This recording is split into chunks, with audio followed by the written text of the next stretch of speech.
Hello and welcome to accident academy. আমরা নিউটনের গতিসূত্র শুরু করেছি। নিউটনের গতিসূত্রে একটা ক্লাস হয়েছে এবং একটা ক্লাসে অনেকগুলো আমরা টপিক কভার করেছি। আর আজকে আমরা যে নিউটনের তৃতীয় সূত্র গতিসূত্র যতটা করেছি তারপর থেকে কন্টিনিউ করব ক্লাসটা।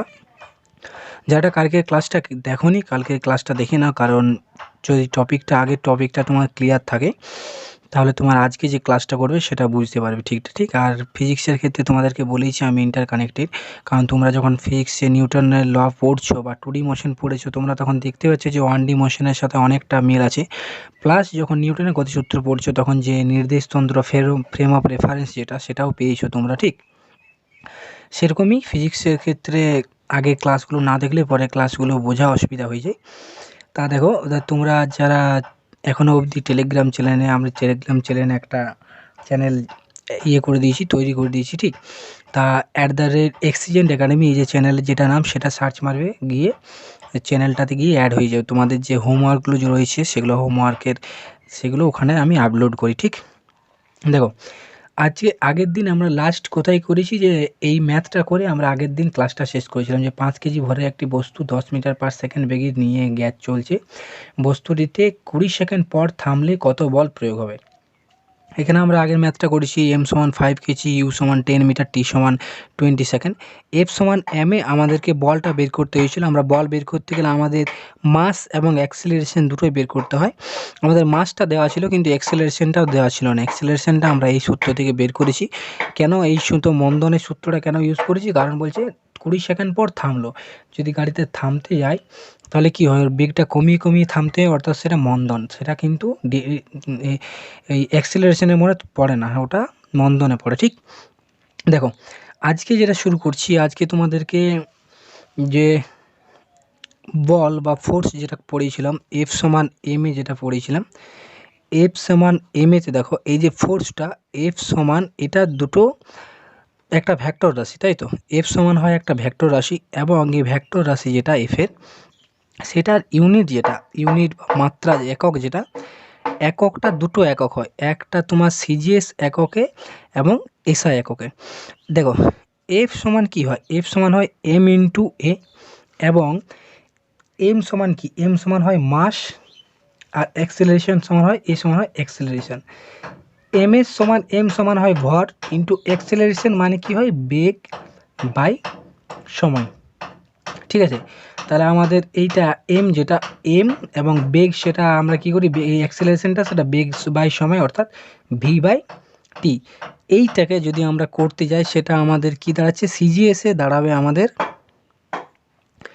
এম এর জন্য গ্রাম, বেগ যেটা সেটা দূরত্ব বাই সময়, অর্থাৎ সময় স্কোয়ার চলে আসবে, অর্থাৎ বেগ সমান হয় দূরত্ব বাই সময়, এবং একটা সময় অলরেডি আছে সেই জন্য সময়ের স্কোয়ার আসছে, ঠিক অর্থাৎ gram semi per second square, এটা সিজিএস ইউনিট আসছে। এবং এসআই ইউনিট আসবে, গ্রামটা আসবে KG metre per second square, এবং gram semi per second square সেইটাকেই বলা হয় ডাইন, এবং KG metre per second square সেটাকে ডিনোট করা হয় নিউটন দ্বারা। তাহলে ফোর্স বা বলের সিজিএস ইউনিট ডাইন এবং এসআই ইউনিট সেটা হয় নিউটন। এবং এই যে সিজিএস এবং ডাইন সেগুলোর একটা করে মান আছে, দেখো এই যে ওয়ান ডাইন সমান কি বললাম, এই যে ডাইন সমান gram semi per second square, অর্থাৎ 1 gram semi into second square, ঠিক আছে। আর নিউটন সমান KG metre per second square, ঠিক আছে তো। এরপর দেখো ওয়ান নিউটন সমান কি, KG metre per second square. এরপর আমি যদি কেজিটাকে গ্রামে করি তাহলে 1 কেজি সমান হবে 1000 গ্রাম, এবং 1 মিটার সমান হয় 100 সেন্টিমিটার, বাই সেকেন্ড স্কোয়ার যেটা আছে সেটা সেকেন্ড স্কোয়ার রইল, অর্থাৎ 3 এবং 2 অর্থাৎ 10⁵ গ্রাম সেমি পার সেকেন্ড স্কোয়ার। এবং gram semi per second square সেটাকে আমরা বলি ডাইন। তাহলে 1 নিউটন ইজ ইকুয়ালস 10⁵ ডাইন।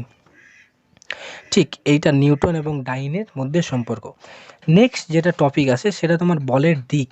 বলটা যে প্রয়োগ করছো, সেকেন্ড নিউটনের যে বলটা প্রয়োগ হচ্ছে দিয়ে তার কি ঘটছে, বল প্রয়োগের ফলে তার বস্তুর মধ্যে একটা ত্বরণ ঘটছে এবং ত্বরণটা কোন অভিমুখে হচ্ছে, যে অভিমুখে বল প্রয়োগ হচ্ছে সেই অভিমুখেই ত্বরণ হচ্ছে। অর্থাৎ যে বলের দিকটা হবে, বলের দিক ত্বরণের অভিমুখে হবে। বলের দিক যেটা সেটা হবে ত্বরণের অভিমুখে, অর্থাৎ বল যেদিকে প্রয়োগ হবে বা ত্বরণ যেদিকে যাবে সেদিকে বলের দিক, বা বল যেদিকে সেদিকে যাবে ত্বরণ। ঠিক, ধরো একটা বস্তুর উপরে কিছু একটা বস্তু, ধরো না একটা বস্তুর উপরে একটা বল প্রয়োগ করা হচ্ছে, সেটা প্রয়োগ করা হচ্ছে এফ। এফের মধ্যে ওর মধ্যে যে এফ সমান এম ইন্টু এ হয়, এবং এইটার ভ্যাক্টর যে রিপ্রেজেন্টেশন সেটা হয় এম এ। এফ সমান এম এ, এইটা হয় ভ্যাক্টর রিপ্রেজেন্টেশন। এমটার ক্ষেত্রে হয় না, এমটা তো যেহেতু কী বলে স্কেলার রাশি, সেই জন্য এম এর মাথাতে এই ভ্যাক্টরের চিহ্নটা থাকে না, এক্সেলেশন যেহেতু এইটার মাথায় থাকে, অর্থাৎ এফ সমান এম ইন্টু এ, এইটা থাকে। ঠিক, এরপর দেখো, এরপর একটা যেটা আসে, দেখো এরপর আমরা একটা নিউমেরিক্যাল ম্যাথ করিনি, যাতে করে আমাদের যে কালকের ধরনের যে একটা ম্যাথ করেছিলাম সেম ধরনের একটা ম্যাথ। কি বলছে দেখো, বলছে স্থির অবস্থায় থাকা 16 গ্রাম ভরের একটি বস্তুর উপর একটি বল 3 সেকেন্ড যাবৎ ক্রিয়া করে। পরবর্তী 3 সেকেন্ডে বস্তুতে 81 সেন্টিমিটার পথ গেল, অর্থাৎ ওর যে সরণটা বা ওর যে ডিসপ্লেসমেন্টটা সেটা কত হয়েছে, 81 সেন্টিমিটার, এবং তাকে সময় কত লেগেছে, 3 সেকেন্ড, এবং তার যে ভর সেটা 16 গ্রাম। যে বস্তুটির বল কত বল প্রয়োগ করা হয়েছে। বল সমান এফ বের করতে হবে, এফ সমান এম এ। আমার এম দেওয়া আছে, আমাকে এক্সেলারেশনটা বের করতে হবে। এরপর এক্সেলারেশনটা বের করতে গেলে আমার কি কি গিভেন আছে সেটা আমি আগে লিখি। এম দেওয়া আছে 16 গ্রাম, এটা আমার গিভেন আছে। দেন কি লেখা আছে, আমার যে টাইমটা দেওয়া আছে, টাইম দেওয়া আছে 3 সেকেন্ড। ঠিক, আমাকে এক্সেলারেশন বের করতে হবে, এবং এক্সেলারেশন সমান আমরা কি জানি, যে বেগের পরিবর্তন বাই সময়, বা বেগ বাই সময়। ঠিক, যে বেগ বা সময় সেটা হয় অ্যাক্সিলারেশন। এরপর আমি যে আমার ভর দেওয়া আছে, টাইম দেওয়া আছে, এবং যে দূরত্ব গেছে সেটা ডিসপ্লেসমেন্ট অর্থাৎ এস যেটা, সেটাও দেওয়া আছে 81 সেন্টিমিটার। এরপর তোমরা যদি রিলেট করতে পারছো অঙ্কটাকে, তোমরা দেখো তোমাদেরকে আমি অঙ্ক করেছিলাম যে দূরত্ব সমান কি হয়, দূরত্ব সমান হয় স্পিড ইন্টু টাইম। এই যে দূরত্ব সমান এস সমান হয় ভি ইন্টু টি, এটা হয়তো, অর্থাৎ এস সমান দেওয়া আছে আমার 81 সেন্টিমিটার দেওয়া আছে, বেগটা আমাকে বের করতে হবে, আমার টাইম দেওয়া আছে 3 সেকেন্ড, বেগ সমান কত আসবে 27 সেন্টিমিটার পার সেকেন্ড। এইটা চলে এলো আমার, ওর যে বেগটা কতটা বেগ পাবে, ওর যে বলটা ক্রিয়া করছে ওর উপর, সেই বলটা ক্রিয়ার জন্য ওর উপর যে বেগটা, ও যে বেগটা গ্রহণ করবে, যে বেগটা পাবে সেটা 27 সেন্টিমিটার পার সেকেন্ড। এরপর দেখো এটা ওর ত্বরণ না মন্দন, এটা কিন্তু তোমার যে বলেছে যে বস্তুটা দাঁড়িয়ে গেল বা বস্তুটা বেগ কমে গেল, সেরকম কোনো কন্ডিশন দেওয়া নেই। সো যেহেতু সেরকম কোনো কন্ডিশন দেওয়া নেই যে বস্তুটা এত টাইম দেওয়ার পর বন্ধ হয়ে গেল বা ধীরে ধীরে ওর বেগ কমিয়ে বন্ধ হলো, সেরকম কোনো কন্ডিশন নেওয়ার নেই, তাহলে আমরা এটা ধরবো যে ত্বরণের ক্ষেত্রে। আগের দিন অঙ্কটা যেটা করেছিলাম সেটাতে বলেছিল যে 20 সেকেন্ড সময় থামতে হলে কত বল প্রয়োগ করতে হবে, থামতে হলে হচ্ছে ওটা ওর যে মন্দন ঘটছিল, কিন্তু এখানে সেরকম কোনো কন্ডিশন দেওয়া নেই যে কমতে হলে বা বেগ কমে যাচ্ছে, সেরকম কন্ডিশন নেই, তাই আমরা ত্বরণ ধরব। ত্বরণের ক্ষেত্রে সমান হয় ভি সমান এটি, এ মানে এফ, এ টি হয়, ভি সমান এ ইন্টু টি হয় আমরা জানি, বা ভি সমান ইউ প্লাস এফ টি। যারা হয়তো তোমরা ক্লাস 12-এ যখন পড়েছিলে, ক্লাস 2014-তে যারা পড়েছিলে তাদের থাকতো 2000 ভি প্লাস এফটি থাকতো, এবং এখন যারা পড়ছে তারা ভি সমান ইউ প্লাস এটি থাকছে। এখন এফটাকে এ দিয়ে রিপ্লেস করে দিয়েছে, এফ দিয়েও আগে এক্সেলারেশন ছিল কিন্তু ওখানে আগে এফটাকে এখন এ করে দিয়েছে, ভি সমান এটি করে দিয়েছে এখন যেটাতে। ঠিক, তাহলে বেগ সমান আমার কত বেরিয়েছে 27। প্রাথমিক বেগ তো আমার দেওয়া নেই, অর্থাৎ আমি সেটা ধরবো 0। ঠিক, প্রাথমিক বেগ নেই অর্থাৎ সেটা 0 বা স্থির অবস্থা দেখে, আচ্ছা এটা বলছে স্থির অবস্থায় থাকা, তাহলে প্রাথমিক বেগ ওর 0। এরপর ওর এক্সেলারেশন কত সেটা আমাকে বের করতে হবে, ওর মধ্যে টাইম কত নিচ্ছে 3 সেকেন্ড, অর্থাৎ 3 এ ইজ ইকুয়ালস 27, অ্যাক্সেলারেশন সেটা চলে আসছে 9 সেন্টিমিটার পার সেকেন্ড স্কোয়ার। অ্যাক্সেলারেশনের ইউনিট হয় centimetre per second square, metre per second square, ঠিক। তাহলে অ্যাক্সেলারেশন চলে এলো এইটা। আমাকে বের করতে বলছে এফ সমান এম এ, বল বের করতে বলছে। বল সমান আমরা এম সমান হয়ে গেল 16 গ্রাম ইন্টু 9, 16 ইন্টু 9 6 19 4 অর্থাৎ 144, এবং সবগুলোই রয়েছে CGS unit. That means the unit of force will be 9, because the unit of force in CGS unit is 9 and in SI unit that is Newton, তাই তো। তাহলে এইটা হয়ে গেল ডাইন এবং নিউটন, এবং ডাইন এবং নিউটনের মধ্যে সূত্র মানে সম্পর্ক 1 নিউটন ইজ ইকুয়ালস 10⁵ ডাইন, অর্থাৎ 144 ডাইন আমরা বের করতে পারলাম বস্তুর উপর এতটা বল প্রয়োগ হয়েছে। আমরা যে ক্লাস সেকেন্ড সূত্রটা, সেটা সেকেন্ড সূত্রটা পুরোপুরি আমরা বুঝতে পেরে গেছি সবাই। কারো যদি কোনো অসুবিধা থাকে নিশ্চয়ই জানিও, কারণ এত ইজিভাবে বোঝাচ্ছি তোমাদেরকে, কোনো কারো অসুবিধা হওয়ার কোনো প্রবলেম নেই। এরপর দেখো বস্তুর আমরা ভর পড়লাম, এরপর আমরা পড়ব বস্তুর ভার, ভার বা ওজন। একটা জিনিস দেখো, একটা হয় বস্তুর ভর এবং একটা হয় ভার। ভার যেটা সেটাকে বলে ওজন, ঠিক আছে। একটা হয় বস্তুর ভর, একটা হয় বস্তুর ভার। আমরা যে বলি তোর ওজন কত, তোর ওজন কত, সেটাতে আমরা যে ওজনটা বলে সেটাতে তোমার যে শরীরে যে ম্যাটেরিয়ালটা থাকছে সেটা ইনটু যে গ্র্যাভিটেশন যে ফোর্স দিয়ে কাজ করছে সেটা হয়, সেই জন্য তোমার ওজনটাকে ধরা যায়। এরপর তাহলে ভর এবং ভার এই দুটোর মধ্যে আমাদের বোঝা দরকার। দেখো ভর বলছে মানে একটা বস্তুর ভিতরে যে পরিমাণ ম্যাটেরিয়াল থাকে সেইটাকে বলে ওর ভর, ঠিক, সেইটাকে বলে ওর ভর।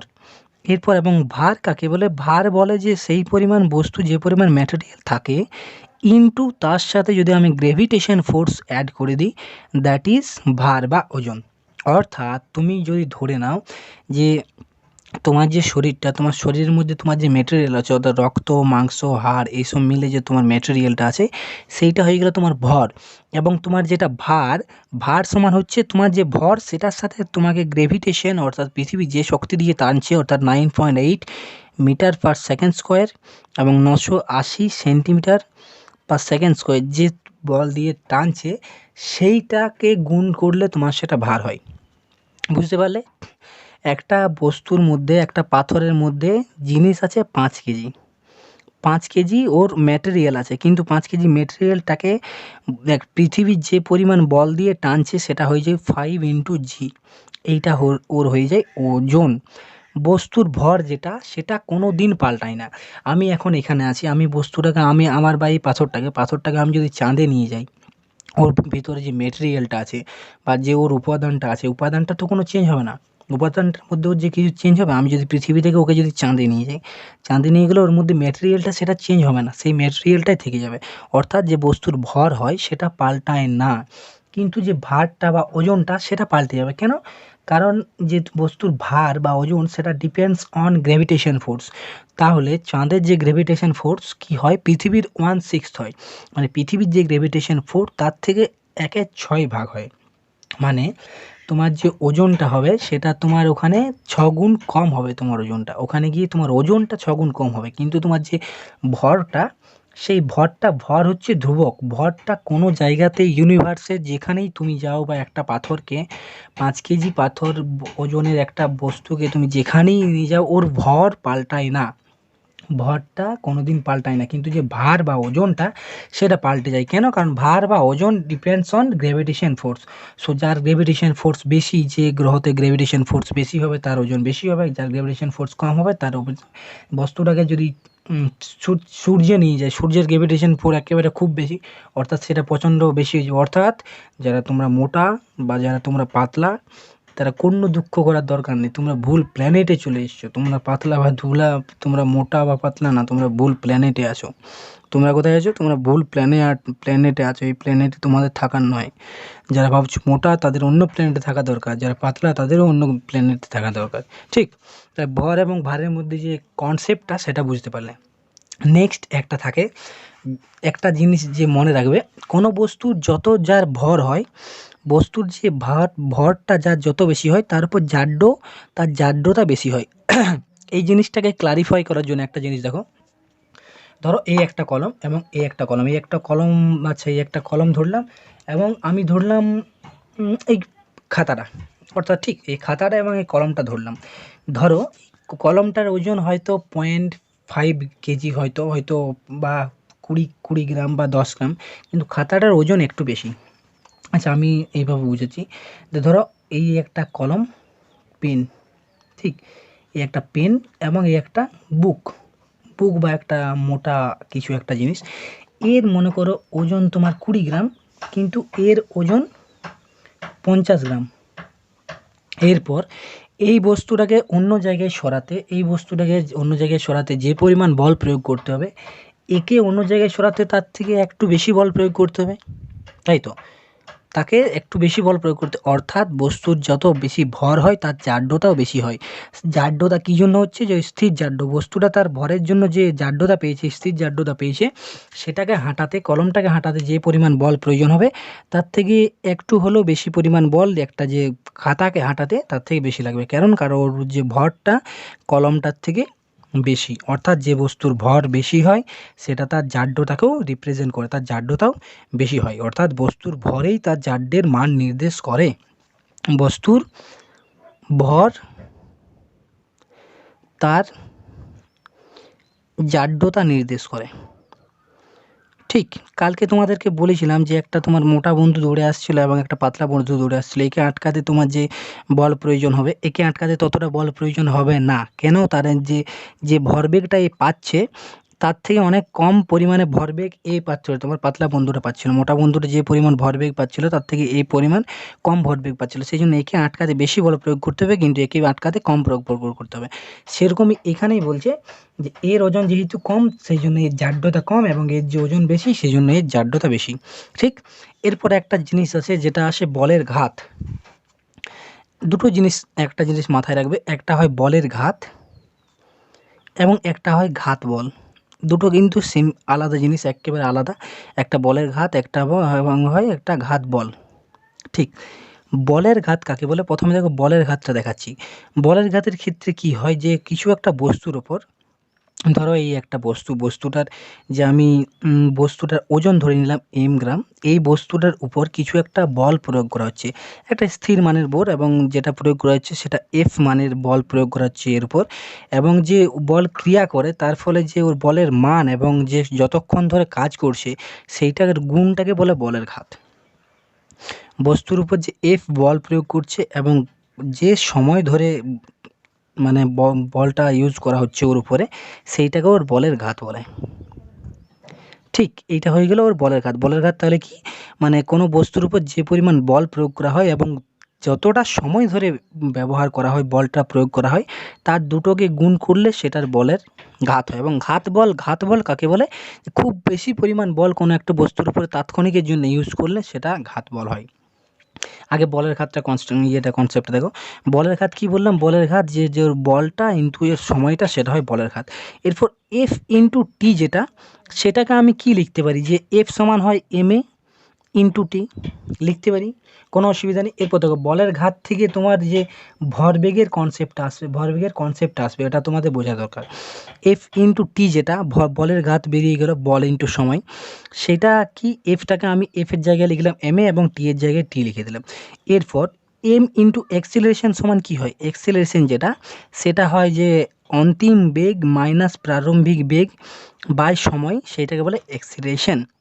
বেগের পরিবর্তনের হারকে, বেগের পরিবর্তনের হারকে বলে অ্যাক্সিলারেশন, তাই তো? অর্থাৎ আমি যদি এর জায়গায় লিখি V minus U by T into T, already আগে থেকেই আছে। এরপর উপরেরটি নিচেরটি কাটা গেল, অর্থাৎ M V minus M U, অর্থাৎ এফ ইন্টু টি যেটা M V minus M U, এবং এম ভি মানে আমরা কি জানি? ভরবেগ, অর্থাৎ এইটা তোমার অন্তিম ভরবেগ, এইটা তোমার প্রারম্ভিক ভরবেগ। তাহলে আমাদের কনক্লুশন কি দাঁড়াচ্ছে? যে বলের ঘাত হয়, বলের ঘাত তার ভরবেগের পরিবর্তনের সমান হয়। এই জিনিসটা মাথায় রাখলে, বুঝতে পারলে যে বলের ঘাতটা যেটা, সেটা ভরবেগের পরিবর্তনে সমান হয়। এবং বলের ঘাত সমান কি হয়, এফ ইন্টু টি, বলের ঘাত সমান হয় এফ ইন্টু টি। তাহলে আমি যদি এটার যদি একক বের করি, একক সমান কি হবে, বলটাকে আমি ডাইন যদি লিখি সিজিএসে, সিজিএসে হয়ে যাবে ডাইন এবং টাইমটা হয়ে যাবে সেকেন্ড। তাহলে বলের ঘাতের একক সিজিএসে ডাইন সেকেন্ড এবং এসআইতে কি হবে নিউটন সেকেন্ড। এত দূর অবধি বুঝতে পারলে? তাহলে বলের ঘাত এফ ইন্টু টি, যেহেতু সেটাকে বলের ঘাতটাকে বলা হয়, সেই জন্য বল সমান হয় ডাইন সিজিএসে যদি ধরি এবং সময় ডাইন সেকেন্ড, এটা হয়ে গেল সিজিএসে অ্যান্ড এসআইতে Newton second. I will request you to কী বলবো, যে এই যে তোমাদের খাতাগুলো রয়েছে খাতাতে নোটগুলো লিখে রাখো। তোমরা নিশ্চয়ই নিজেদের খাতাতে এগুলো লিখে লিখে রাখবে, নিজের খাতাতে তোমরা নোট বানিয়ে রাখবে এবং এগুলো রিভাইজ করতে থাকবে, ঠিক? তাহলে বলের ঘাত সমান আমাদের কী বেরিয়ে গেল, এফ ইন্টু টি, এফ সমান এরপর এফ যে বলটা বেরোলো সেটা আমরা বললাম ডাইন ইন্টু সেকেন্ড, ঠিক? এবার এইটা যদি আমরা বলের ঘাতের যদি মাত্রা বের করতে খুঁজি, তাহলে মাত্রা যদি বের করতে চাই তাহলে কি হয়ে যাবে, বল যেহেতু অর্থাৎ এম এর টি মাইনাস ওয়ান, টি মাইনাস ওয়ান মানে টি ইনভার্স, ঠিক? বা সিম্পল যদি করো, এফ সমান কি, এফ সমান এম এ, আর টি যেহেতু অলরেডি আছে এফ টিটাকে এম ইন্টু এ ইন্টু টি করলাম, এম সমান হয়ে গেল ওর ভর অর্থাৎ এম, এক্সেলারেশন সমান কি হয়, দূরত্ব বা সময় স্কোয়ার ইন্টু টি।